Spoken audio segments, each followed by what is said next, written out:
The highway stretched straight beneath the relentless noon sun, heat rippling off asphalt like a wavering mirage.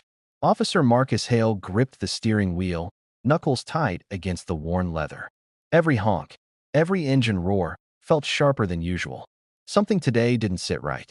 A sleek black Aston Martin roared past him, polished metal reflecting sunlight in blinding shards. Its license plate gleamed, custom. Hale's stomach tightened. He flicked on his lights, the blue and red flashes cutting across the midday glare. The car slowed, as if it had sensed its own notoriety. The tires hissed against the concrete as Hale approached the driver's window.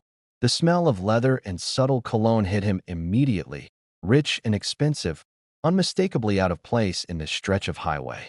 Inside sat a man with a calm, measured presence.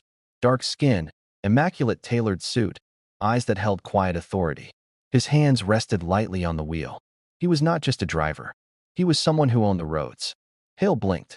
"Good afternoon, sir," Hale began, voice steady but laced with curiosity. "Do you know why I pulled you over?" The man's lips curved slightly.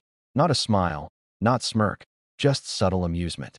He looked at Hale as if seeing him for the first time, reading him, understanding something deeper than his badge or authority. Hale's mind raced. The smell of new leather, faint espresso from a cup in the console, and the metallic tang of sun-baked metal pressed in on him. He noticed the faint hum of a luxury sound system, the kind most people never experienced. And then, the documents on the passenger seat. Papers stamped with logos of foundations, skyscrapers, companies he'd only read about in Forbes. "Officer," the man said, voice smooth, "I'd love to cooperate. Can I see your concerns first?" Hill's pulse skipped. Something about this man was different. There was power here, quiet, unshakable power. And yet, Hale had a duty. He had to navigate this situation with precision. "Comment your country below. Where would you have been if you were in this situation?" The cop stepped closer, boots crunching against gravel by the shoulder. He noticed the subtle details, the glint of a platinum watch, the cufflinks engraved with wings, the impeccable crease in his trousers. Every detail screamed. He belonged to a world Hale had only glimpsed from the outside.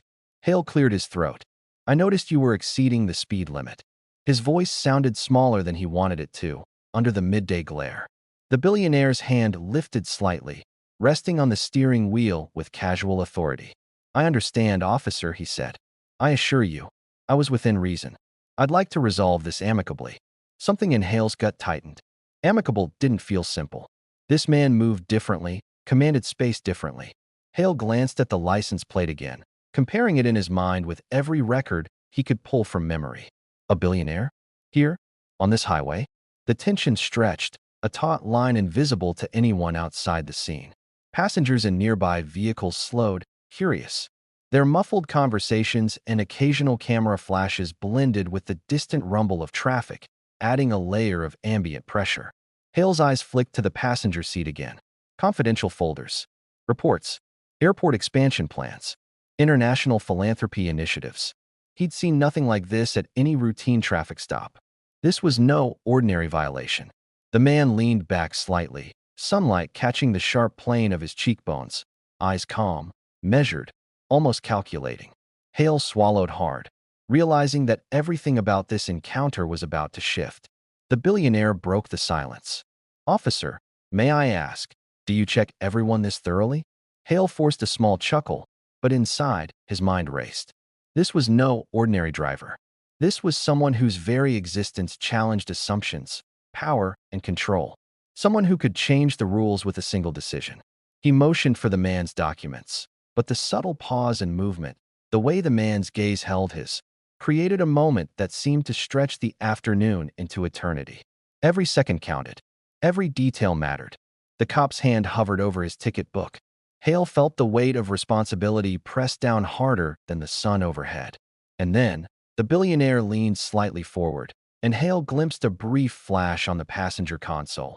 A laptop open with confidential corporate data, philanthropic trust documents, global project plans. Hale's pulse thudded in his ears. What he was witnessing wasn't just a traffic stop anymore.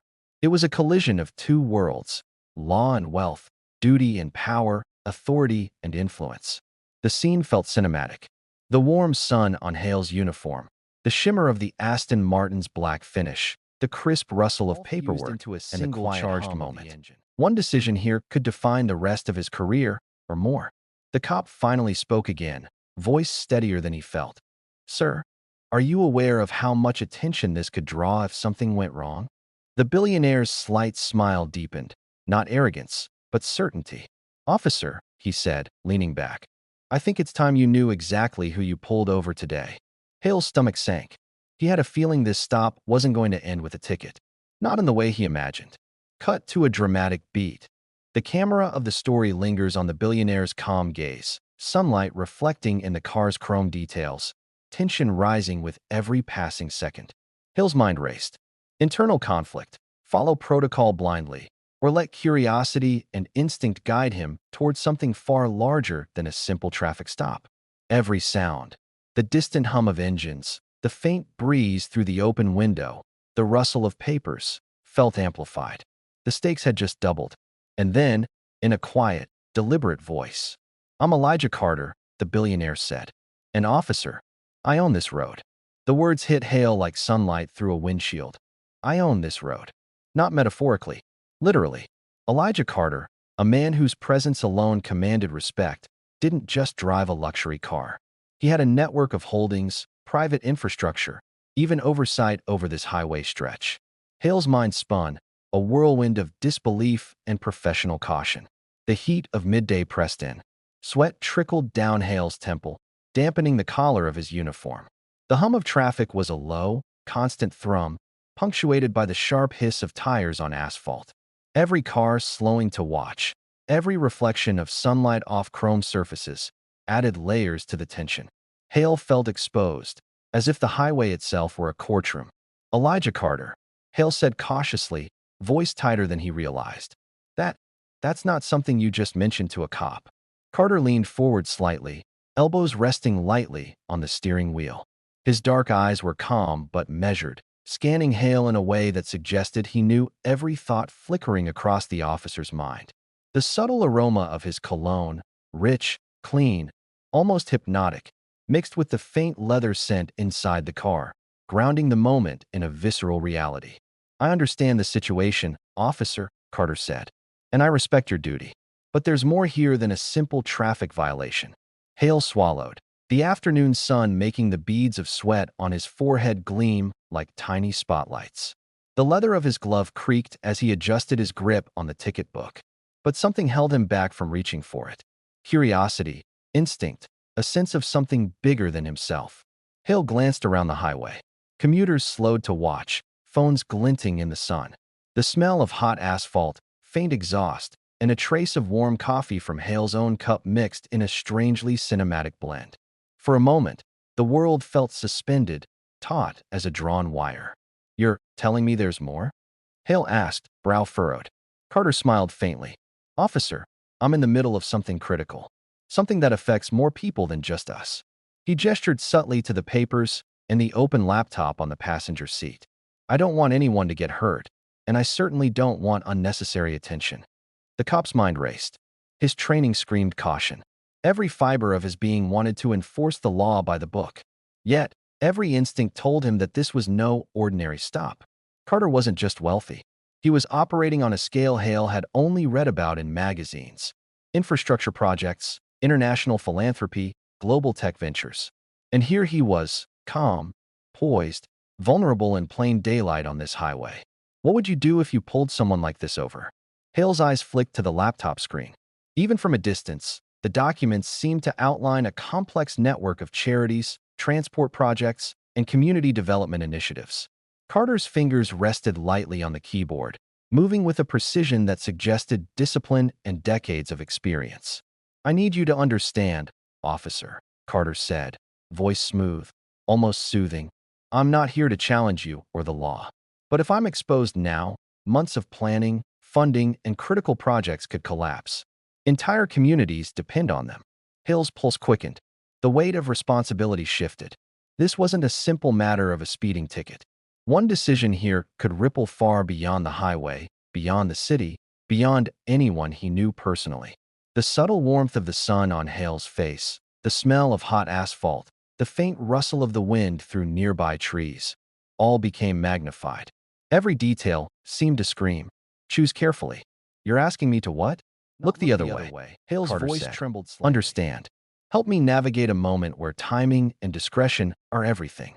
And trust me, I understand your position too." Hale leaned against the patrol car, letting his body absorb the tension. The midday light reflected off the hood of the Aston Martin, casting sharp, blinding glints that made the world feel like it existed in slow motion. He could feel the heat radiating off the asphalt, the faint vibration of engines from passing cars, the distant hum of the city beyond the highway. Everything conspired to force clarity. And then a subtle flicker on Carter's laptop caught Hale's eye. Encrypted emails, official correspondence, documents with high-level government seals. Carter was involved in something sensitive, something that could affect countless lives. Hale's chest tightened. This stop had become a moral crucible. Hale exhaled, a slow, deliberate breath, trying to center himself. Every traffic stop he'd ever handled had prepared him for protocol, but nothing had prepared him for this. Carter leaned back slightly, watching Hale carefully. The faint glint of sunlight on his platinum watch seemed almost symbolic. Time itself was running. Choices were measured, consequences looming. Hale's hand hovered over his ticket book. His training whispered, "Enforce the law." But his mind argued, "What is justice, really, in the face of something bigger than yourself?" Carter spoke again, voice calm, deliberate. "Officer Hale, you're a man of integrity. I can see that in your posture, your attention to detail, the way you approach every decision. You have a choice here, one that could define the impact of both our lives today." Hale felt a shiver run down his spine. Not fear, not awe, awareness. The awareness that he had stepped into something far larger than a simple highway stop. He could feel the power of the sun on his shoulders, the warmth of his uniform clinging to him, the faint smell of coffee from his own cup mixing with the subtle luxury of Carter's world. And then, in a voice steady despite the tension, Hale asked the question that could not be unasked. "What exactly are you doing, Elijah Carter?" Carter's calm gaze held him. "I'm trying to change the world," he said. Hale felt the weight of those words pressed down, heavier than the midday sun. Change the world. Right here. Right now. And somehow, Hale knew that his next move would either enable it or stop it entirely. The traffic roared around them, oblivious, but in that moment, the world felt still. Sunlight glinted off chrome, the smell of leather and asphalt was sharp, tension thickened the air, and Hale realized this stop, this decision, would echo far beyond the highway. And he had less than a minute to decide. The sun poured relentlessly over the highway, glaring off the asphalt and glinting on the Aston Martin's black finish. Officer Marcus Hale could feel every ray burning through his uniform. Sweat dampened the collar, trickled down his spine. Every muscle in his body was taut, wired, ready. Every instinct screamed caution, yet curiosity gnawed relentlessly at the edges of his discipline. Elijah Carter leaned back in the driver's seat, his dark eyes steady, calm, unshakable. The midday heat glinted on his watch, glinted off his cufflinks, each detail a subtle reminder of power and precision. He didn't fidget. He didn't flinch. Every movement was deliberate, every gesture measured. Hale's hand hovered over the ticket book, trembling ever so slightly, the weight of authority pressing down, the weight of responsibility pressing even heavier. "You're serious?" Hale finally asked, voice tight. "You expect me to just let this go? To turn a blind eye?" Carter tilted his head slightly, letting the sunlight catch the plane of his cheekbones. "No, officer. I'm asking you to understand. You see a speed violation. I see consequences that ripple far beyond the road. What happens here could affect thousands of lives." Hale's pulse pounded in his ears. The hum of traffic, the faint smell of asphalt and exhaust, the subtle rustle of Carter's documents all combined into a sensory overload that pressed him against the edge of indecision. He had spent years enforcing the law, training, memorizing every nuance of protocol. Yet here, in broad daylight, he was confronted with a situation that demanded judgment, not just enforcement. He glanced down at the laptop screen for the second time. Rows of spreadsheets, confidential correspondences, emails marked urgent and confidential, plans for community centers, hospitals, and education programs sprawled across the display. Hale's jaw tightened. This wasn't just money. This was influence, responsibility, power, a mission. And then, the first micro-twist. A delivery van swerved near the shoulder, brakes squealing, nearly clipping the police car. Hale's hand jerked involuntarily, heart skipping. The rush of adrenaline off the van's windshield, creating a blinding flash. He blinked, refocusing on the Aston Martin, on Carter, on the moment that hung between them like a taut wire ready to snap. You can't imagine the scale of this, Carter continued, voice calm, almost hypnotic. You see a car. I see lives, programs, infrastructure that's already changing communities. And one wrong move here, one misstep, could destroy it all. Hale swallowed hard. The words cut through the afternoon haze, more vivid than the sun, sharper than the asphalt under his boots. Every fiber of his being screamed protocol, duty, rules. Yet every instinct whispered, this is bigger than any rule. Bigger than any ticket book. Bigger than you. A deep hum of engines rolled by. A motorcycle passed, kicking up the faint smell of oil and hot rubber. Hale noticed the subtle fragrance of Carter's cologne, clean and rich, grounding him in this surreal reality. The billionaire's presence radiated calm power, quiet authority, a contrast so stark against Hale's internal storm it nearly made him stumble over his words. Then came the second micro-twist. Carter casually slid open a hidden compartment in the center console. Inside were additional files, encrypted USB drives, documents stamped with logos of government agencies and global nonprofits. Hale froze. His training told him these could be sensitive, possibly explosive. His mind raced. Is this legal? Is this ethical? Who decides? You realize what this means, don't you? Carter said softly, leaning forward, the sun catching the glint in his eyes. If you act without understanding, you could stop everything I've worked for. And you'd have no idea the consequences. Hale's hand trembled slightly as he lowered the ticket book. He was trapped between two imperatives: enforce the law or recognize a higher justice. He could feel the heat of the sun pressing down, sweat streaking his face, and yet it felt irrelevant against the magnitude of the decision he faced. And then a third micro-twist. Carter's phone vibrated. He glanced at it, subtle but deliberate, eyes never leaving Hale. A notification flashed briefly. Urgent. Board approval delayed. Action required. Hale's heart skipped. Time pressure. Stakes rising. This was no longer a casual stop. This was a live, high-stakes moral crucible. He exhaled slowly, trying to center himself. The sound of traffic, the faint hum of the Aston Martin's engine, the distant call of a bird. Every noise was magnified. Every sensation sharper, clearer. Hale realized that this moment wasn't just about authority. It was about judgment, integrity, courage, and the line between right and wrong had blurred under the noon sun. Elijah Carter, Hale said finally, voice steady but low, you're asking me to make a choice no cop is trained for. One that could either save or ruin a lot of people. Carter's gaze softened, almost imperceptibly. I'm not asking you to break the law, officer. I'm asking you to see the law in context. To see the impact of your choices. To recognize that sometimes protecting justice means understanding the bigger picture. Hale's mind flashed back. Every case where he had followed protocol blindly. Every time he'd ignored instinct. Every life affected by rigid enforcement. The sunlight felt hotter now, sharper, as if pressing down to force him into clarity. He exhaled again. Decision time. Every second counted. He could feel the tension coil like a spring, ready to snap. And then, without warning, the billionaire's calm voice cut through the air. You have two options, officer. You can enforce what's immediate, or you can protect what matters most. The world seemed to still. Cars moved around them in slow motion. Sunlight shimmered off chrome, reflections dancing across the asphalt. The faint smell of asphalt and leather and coffee and cologne fused into a charged haze. Hale could feel his pulse pounding in his ears, each beat echoing the gravity of the decision. He looked at Carter again, eyes calm, posture perfect, a man who wielded influence with precision. And in that moment, Hale understood something fundamental. This stop was never about speed. It was about judgment, integrity, courage, and understanding power beyond badges and protocol. Then the final micro-twist of the Part 3 climax. Carter reached into the glove box and retrieved a sealed envelope. Without opening it, he extended it toward Hale. Officer, in there is everything you need to understand my mission. Read it carefully, and then decide. Hale's hand hovered over the envelope. Sweat stung his eyes. Heat pressed against his skin.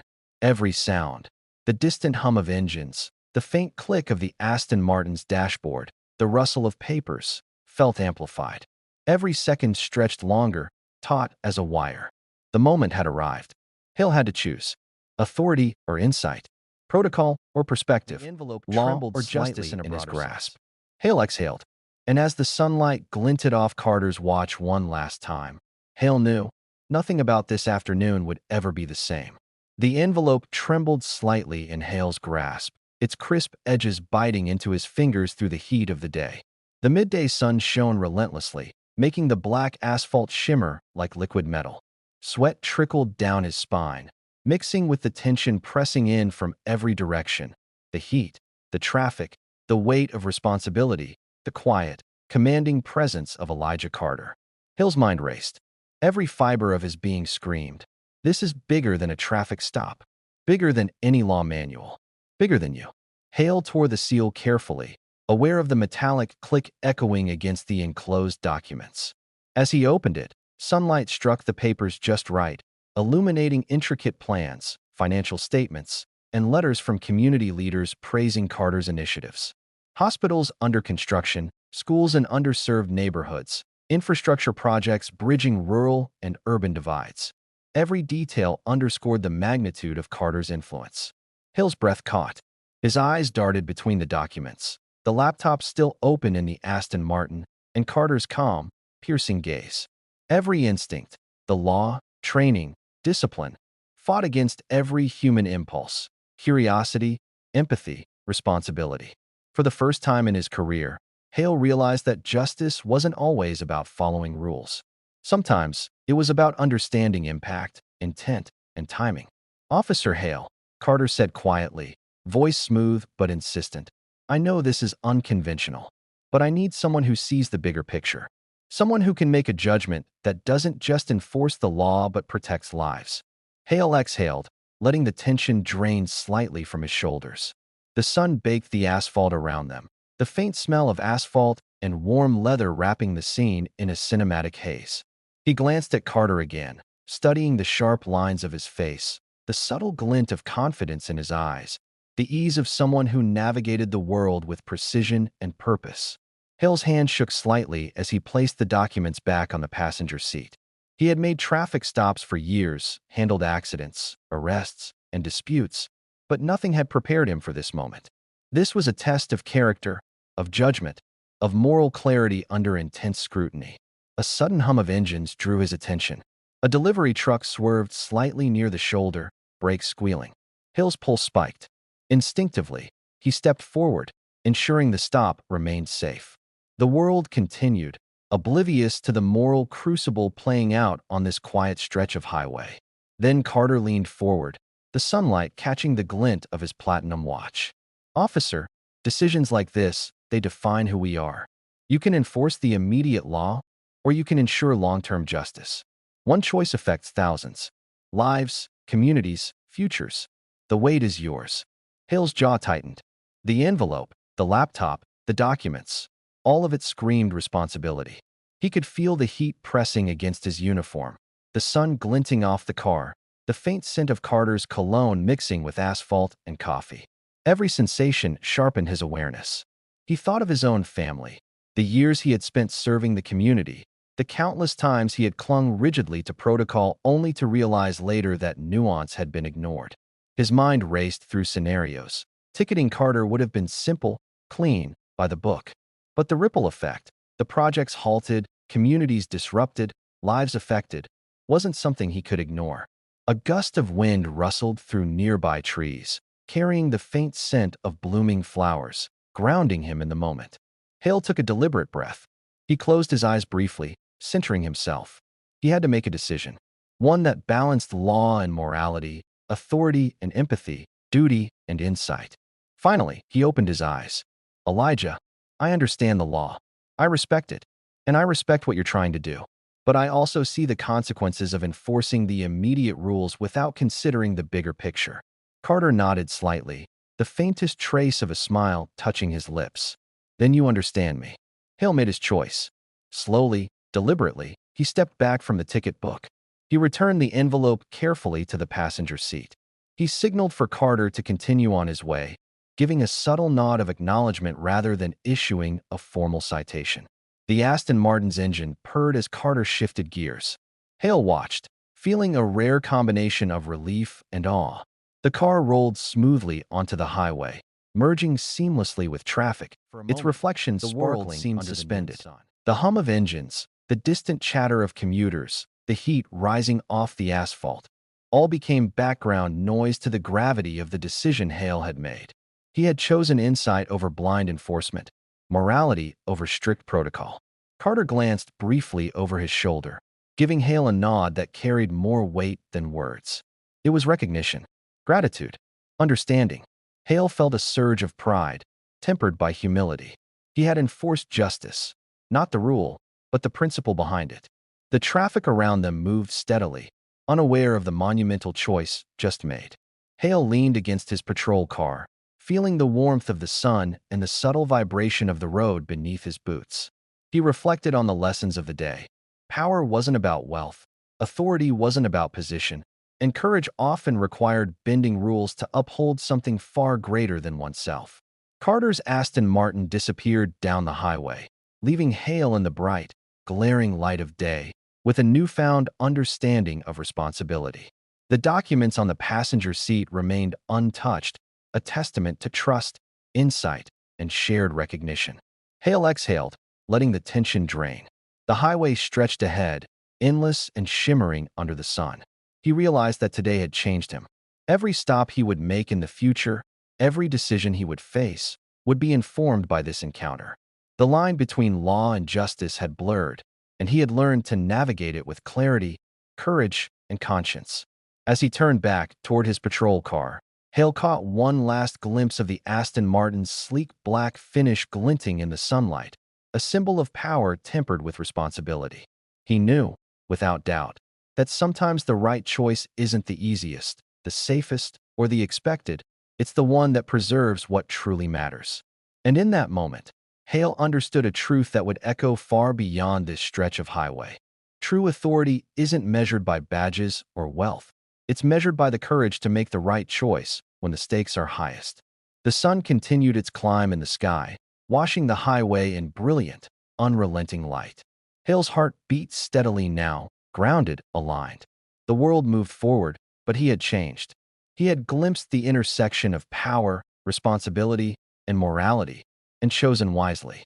And somewhere ahead, Elijah Carter continued on his path, a man shaping communities, lives, and futures, trusting that the right people would rise to meet him. Hale smiled faintly. The envelope, the laptop, the documents, they were gone from his immediate concern. What mattered now was understanding, discernment, and the courage to act when others might flinch. The highway stretched before him, sun glinting on asphalt, cars humming past. Hale took one last deep breath, feeling the warmth, the weight, and the possibility of a world defined not by rules alone, but by wisdom, courage, and moral insight. The choice had been made. Justice, in its truest form, had been served.